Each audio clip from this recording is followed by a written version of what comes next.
20วิธีคิดบวกเมื่อเจอปัญหาเวลาพบวิกฤตให้บอกตัวเองว่านี่คือบทพิสูจน์สัจธรรมในทุกวิกฤตย่อมมีโอกาสเสมอเวลาพบเวียกหนัก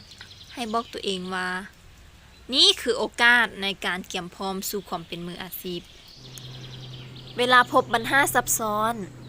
นี่คือบทเรียนที่จะสร้างปัญญาให้ได้ดีที่สุดเมื่อพบความผิดหวังนี่แมนวิธีธรรมชาติที่กำลังสร้างภูมิคุ้มกันให้กับชีวิตเวลาพบคำติชมนี่แมนการซีบอกทางไปสู่คุ้มทรัพย์สมบัติเวลาพบหัวหน้าจอมระเบียบ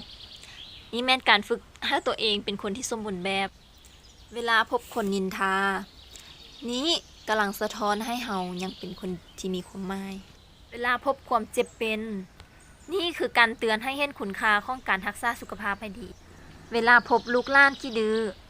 นี้คือโอกาสที่จะพิสูจน์ความเป็นพ่อแม่ที่แท้จริงเวลาพบคนที่มักแต่เข้ามีคู่แล้วนี้คือข้องนอกกายบ่มีผ้าใดทุกอย่างดังใจว่างเวลาพบคนซัวนี่คือตัวอย่างของชีวิตที่บ่ดีเวลาพบอุบัติเหตุนี่คือคำเตือนบอกว่าอย่าประมาทซ้ำอีกเด็ดขาดเวลาพบภาวะออกจากอำนาจนี่แม่นความปกติของชีวิตเฮาที่ต้องมีการเปลี่ยนแปลงไปตามกาลเวลาเวลาพบเหตุการณ์แฟนทิมนี่แม่นความเป็นจริงของมนุษย์ที่ทุกคนต้องได้พบเจอเวลาพบศัตรูขัดขวางนี่แม่นบททดสอบว่ามารบ่มีบารมีบ่ยอมเกิดเวลาพบความจนนี่แม่นวิธีธรรมชาติที่เปิดโอกาสให้เฮาได้สู้ต่อไปเมื่อพบกับความตายนี่แม่นตอนสุดท้ายที่เฮ็ดให้ชีวิตมีความสมบูรณ์เวลาพบความทุกข์ยากลำบากนี่แม่นแบบฝึกหัดที่จะช่วยให้เกิดทักษะในการดำเนินชีวิต